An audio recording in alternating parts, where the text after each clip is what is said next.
필경사 마텔 허먼 멜빌 소설 가비엘 산타 공진호 공기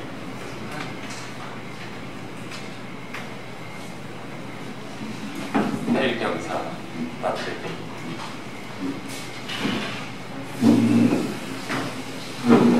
그 필경사가 처음 내 앞에 나타났을 때의 모습을 소개하기 전에 나 자신과 직원들, 내 일과 사무실, 그리고 전반적인 환경에 대해 어느 정도 언급한 것이 적절합니다. 소개할 주인공을 충분히 이해하기 위해서는 어느 정도 그런 설명이 불가결합니다. 먼저 나로 말하자면 젊어서부터 줄곧 평탄하게 사는 게 최고라는 깊은 확신을 갖고 살아온 사람이다. 따라서 활기차고 흥분하기 쉬우며 더 나아가 소란에 휘말리기까지 한다고 흔히들 말하는 직종이 못나오고 있지만 나는 그런 일로 마음의 평안이 깨지는 일이 없었다. 나는 대심원 앞에서 변론을 하거나 대중의 갈채를 끌어내거나 하는 일이 결코 없는 야망이 없는 변호사들 축에 속한다. 나의 사무실은 월스트리트 XX 번지 2층에 있었다. 사무실 한쪽에서는 천장에 채광창을 든 넓은 통풍로의 흰색 내벽이 내다보였다. 이 공간은 1층에서 옥상까지 건물을 수직으로 관통했다.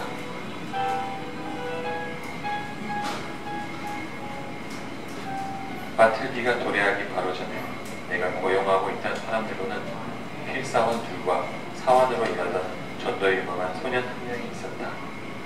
먼저 터키, 그 다음엔 니퍼스, 진저너트의 순서로 고용하였다.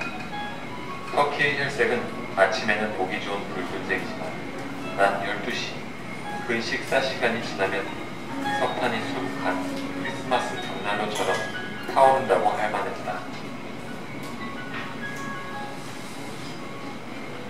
두 번째로 니퍼스는 누르끼한 안색에 우레나루 씻고 전체적으로 다소 해적처럼 보이는 25살 정도의 청년이었다. 나는 늘 그가 야심과 소화불량이라는 두 사악한 세력의 희생자라고 생각했다. 어느 날 아침 한 젊은이가 내가 낸 광고를 보고 찾아와 사무실 문턱에 미동도 없이 서 있었다. 여름이라 사무실 문이 열려 있었다. 지금도 그 모습이 눈에 선하다. 창백하리만치 말쑥하고 가련하리만치 점잖고 구제불능으로 쓸쓸한 그 모습이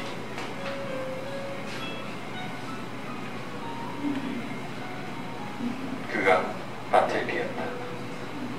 그의 자격 조건들에 관해 몇 마디 나눈 뒤 나는 그를 고용했다. 그렇게 두드러지게 조용한 풍모를 가진 사람을 내 필사원단의 일원으로 둘 수 있어서 기뻤다.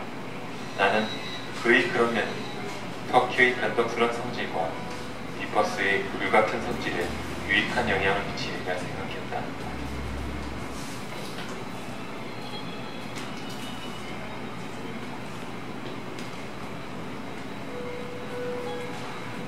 마틀비는 처음에는 놀라운 분량을 필사했다. 마치 오랫동안 필사에 굶주린 것처럼 문서로 실컷 배를 채운 듯했다. 소화하기 위해 잠시 멈추는 법도 없었다. 낮에는 햇빛 아래, 밤에는 촛불을 밝히고 계속 필사했다. 그가 쾌활한 모습으로 열심히 일했다면 나는 그의 근면함에 매우 기뻐했을 것이다. 하지만 그는 묵묵히 창백하게 기계적으로 필사했다.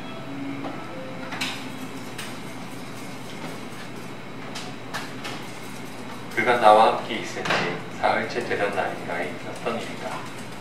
마틀비가 자신의 필사를 검증할 필요가 생기기 전이었다. 나는 처리해야 할 작은 일을 마무리하려 급히 서두르다가 불쑥 마틀비를 불렀다. 그 자세로 앉아 나는 그를 부르며 용건이 무엇인지 빠르게 말해주었다. 나와 함께 적은 양의 문서를 검증하자는 것이었다. 그런데 마틀비가 그의 운둔처에서 나오지 않고 매우 상냥하면서 단호한 목소리로 안 하는 편을 택하겠습니다 라고 대답했을 때 내가 얼마나 놀랐을지, 아니 당황했을지 한번 상상해보라. 나는 충격받은 감각기관들을 추스르며 잠시 완벽한 침묵 속에 앉아 있었다. 곧 내가 뭘 잘못 들었거나 바틀비가 내 말뜻을 완전히 잘못 알아들었을 거라는 생각이 들었다. 나는 내가 취할 수 있는 가장 분명한 어조로 요구를 반복했다. 그러나 그만큼 분명한 어조로 그전과 같은 대답이 되돌아왔다. 안 하는 편을 택하겠습니다. 안 하는 편을 택한다. 나는 크게 흥분하여 일어나 성큼 방을 가로지르며 그의 대답을 되돌이했다. 그게 무슨 말이냐? 자네 머리가 어떻게 됐나? 여기 이 서류의 검증을 도와주게. 자, 여기 있네. 내가 그에게 서류를 들이밀었다. 그러자 그가 말했다. 안 하는 편을 택하겠습니다. 나는 그를 뚫어지게 쳐다보았다. 그의 얼굴은 아무 생각 없는 듯 태연했고 회색 눈은 흐릿하게 가라앉아 있었다. 사람이 전례가 없고 몹시 부당한 방식의 위협을 받으면 그 자신이 지닌 가장 분명한 믿음마저 흔들리기 시작한다는 것, 이것은 별로 드문 일이 아니다. 말하자면 그것이 제 아무리 훌륭해도 모든 정의와 이성이 반대편에 있을지 모른다는 막연한 생각이 들기 시작한다. 따라서 그 자리에 누구든 이해관계가 없는 다른 사람들이 있으면 그들이 자신의 비틀거리는 마음을 지지해 주기를 기대하게 된다. 터키, 자네는 어떻게 생각하나? 내가 옳지 않은가? 터키가 아주 담담한 어조로 말했다. 상가는 마음으로 말씀드리더만 변호사님, 저는 변호사님이 옳다고 생각합니다. 니포스, 자네는 어떻게 생각하나? 저는 저절 사무실에서 내쫓아야 한다고 생각합니다. 바틀비, 그 서류들을 모두 필사하면 내가 자네와 함께 검증하겠네. 안 하는 편을 택하겠습니다. 어째서? 설마 계속 그 노새 같은 기행을 고집하겠다는 건 아니겠지? 묵묵부답이었다. 나는 옆에 있는 정문을 열어젖혔다. 그리고 터키와 니퍼스를 향해 흥분해서 소리쳤다. 바틀비가 서류를 검증하지 않겠다고 하는데 이번이 두 번째야. 터키, 자네는 어떻게 생각하나? 터키가 고함을 질렀다. 생각이라뇨? 그냥 저 칸막이 뒤로 가서 저자의 눈에 멍을 들어놓겠어요. 터키, 아니게. 니퍼스는 뭐라고 하는지 들어보세요. 니퍼스, 자네는 어떻게 생각하나? 내가 바틀비를 즉각 해고하는 것이 당연하지 않겠는가? 변호사님, 실례지만 그건 변호사님이 결정하신 문제입니다. 바틀비의 행동이 확실히 비정상적이고 터키와 저를 생각하면 사실 불공평하지만 그냥 지나가는 변덕일지도 모릅니다. 나는 전문을 닫고 다시 바틀비를 향해 전진했다. 바틀비, 진저 너트가 없는데 자네가 우체국에 좀 다녀오지 않겠나? 가서 내게 배달 온 게 있나 좀 보게. 안 하는 편을 택하겠습니다. 안 하겠다고? 안 하는 편을 택한다고요. 나는 비틀거리며 자리로 돌아와 앉아 깊은 생각에 잠겼다. 나의 맹목적인 고집이 다시 고개를 들었다. 이 깡마르고 보일 뿐인 인간, 내게 고용된 이 사원에게서 수치스럽게 거부당할 수 있는 게 또 뭐가 있을까? 전적으로 이치에 맞지만 그가 틀림없이 거절할 일이 또 뭐가 있을까? 바틀비, 대답이 없었다. 나는 더 큰 소리로 불렀다. 바틀비, 대답이 없었다. 나는 고함을 질렀다. 바틀비! 강신술에 응하는 진짜 유령처럼 바틀비는 세 번째 부름에 그의 은둔처 입구에 모습을 드러냈다. 옆방에 가서 니퍼스 좀 이리 오라고 하게. 안 하는 편을 택하겠습니다. 그는 천천히 공손하게 말하고 살며시 사라졌다. 좋아, 바틀비. 나는 끔찍한 응보가 바로 그의 코앞에 닥쳤으며 이 계획은 변경이 될 수 없음을 감시하는 담담하면서도 엄하고 냉정한 어조로 조용히 말했다. 그때 나는 어느 정도 그 같은 응보를 당할 마음이 있었다.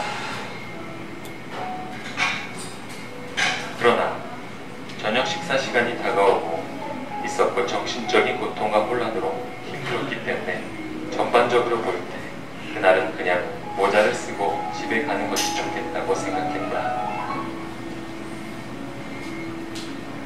다음날 아침이 되었다. 나는 칸막이 뒤에 있는 그를 부드럽게 불렀다. 마틀비? 아무런 대답이 없었다. 나는 더욱 부드러운 어조로 말했다. 마틀비? 이리 좀 오게. 자네가 안 하는 편을 택하겠다는 일을 지키려는 게 아니야. 그냥 자네와 이야기를 좀 하고 싶네. 이 말에 그가 어느새 소리 없이 모습을 드러냈다.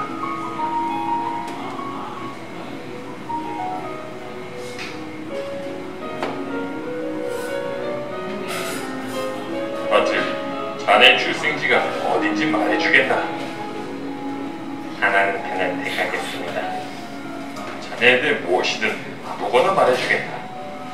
하나는 편을 택하겠습니다. 아니, 어떤 합리적인 이유에서 내게 말하기를 거부하지. 나는 자네에게 모적인 기분인데. 내가 말한 동안 그는 나를 쳐다보지 않고 내 피케로 형상에 시선을 고정했다.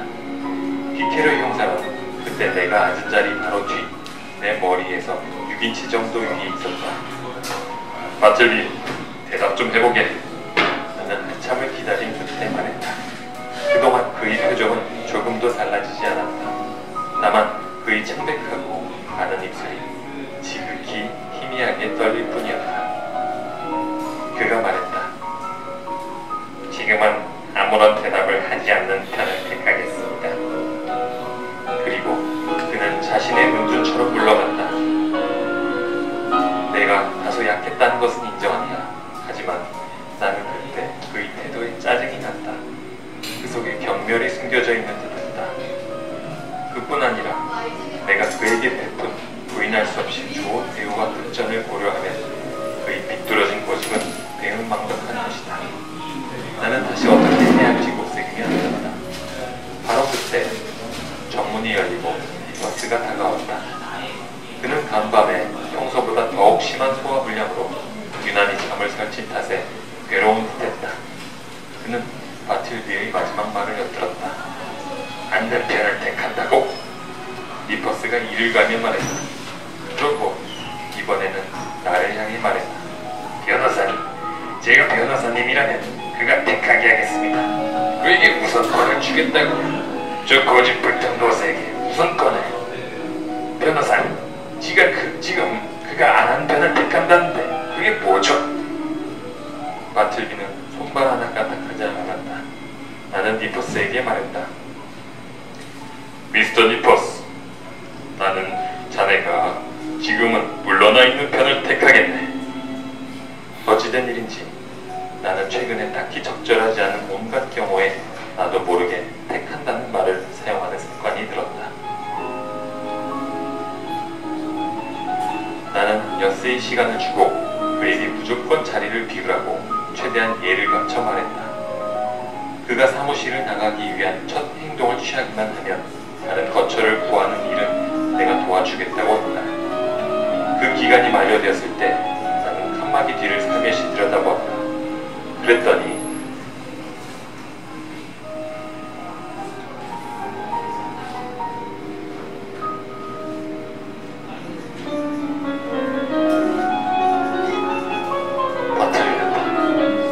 나는 코트 단추를 끝까지 채우고 몸의 중심을 잡았다.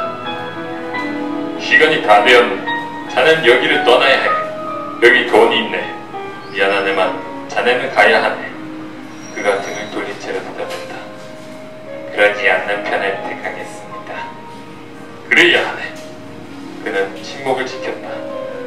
폐허가 된 사원에 남은 마지막 기둥이면 그만 없으면 벌어질 방의 한복판에 그는 벙어리처럼 그대로 홀로 서 있었다. 의도했던 대로 나는 평소로는 일찍 사무실 문 앞에 다다랐다. 잠시 서서 귀를 기울였다. 온통 쥐죽은 듯했다. 그가 떠난 것이 틀림없었다. 손잡이를 돌려봤다. 문은 잠겨 있었다. 그래, 내 조치가 성공한 거야. 그는 정말 사라진 거야. 하지만 여기에 무언가 우울한 기분이 섞여들었다. 빛나는 나의 성공이 유감스럽다시피 했다. 나는 마틀비가 두고 갔을 열쇠를 찾아 문 앞에 매트 밑을 더듬거리다가 잘못해서 무릎이 문짝에 부딪혀 문을 두드리는 소리가 났다.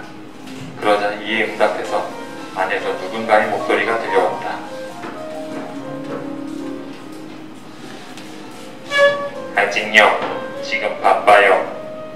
바틀비였다. 청천벽력이었다. 됐어. 그만하자. 그가 여기를 떠나지 않으니 내가 떠날 수밖에. 사무실을 이전하자. 다른 데로 이사하는 거야. 나는 일을 실행에 옮겨 다음날 그에게 말했다. 있어보니 이 사무실에서는 시청이 너무 멀어. 공기도 좋지 않고. 요건데 다음 주에 사무실을 옮길 계획이야.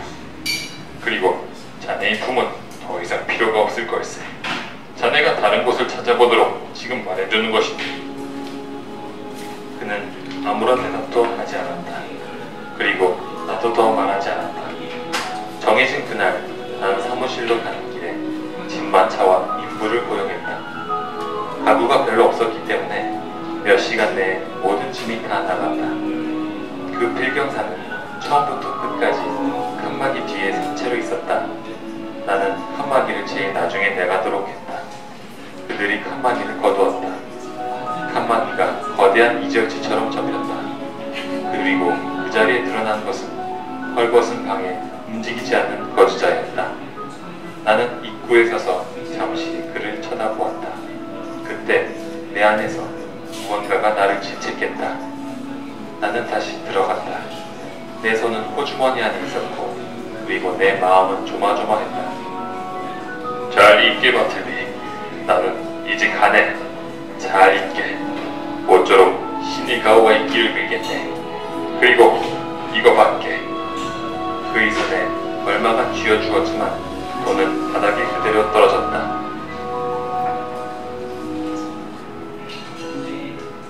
나중에 알게 된 사실이지만 그 불쌍한 필경사는 퉁수구치소로 연행돼야 한다는 말을 듣고는 전혀 저항하지 않고 생기도 동요도 없는 그 특유의 태도로 그들을 조용히 따랐다. 통지를 받은 그날 나는 퉁수구치소로, 좀 더 정확히 말하자면 법원으로 갔다. 담당 경찰을 찾아 방문 목적을 밝히자 내가 묘사한 사람이 실제로 그 안에 있다고 알려주었다. 그는 마당에서 가장 조용한 곳에 혼자 서 있었다.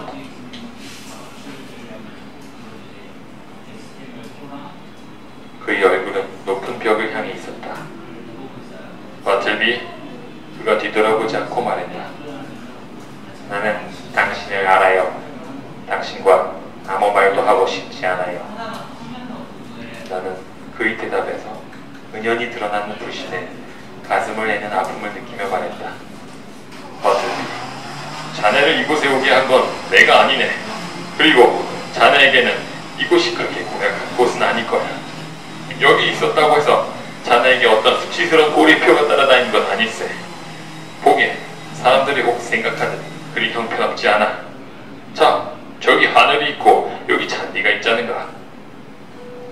나는 여기가 어딘지 알아요. 이렇게 대답한 후 그가 더 이상 말을 하지 않으려 해서 나는 자리를 떴다.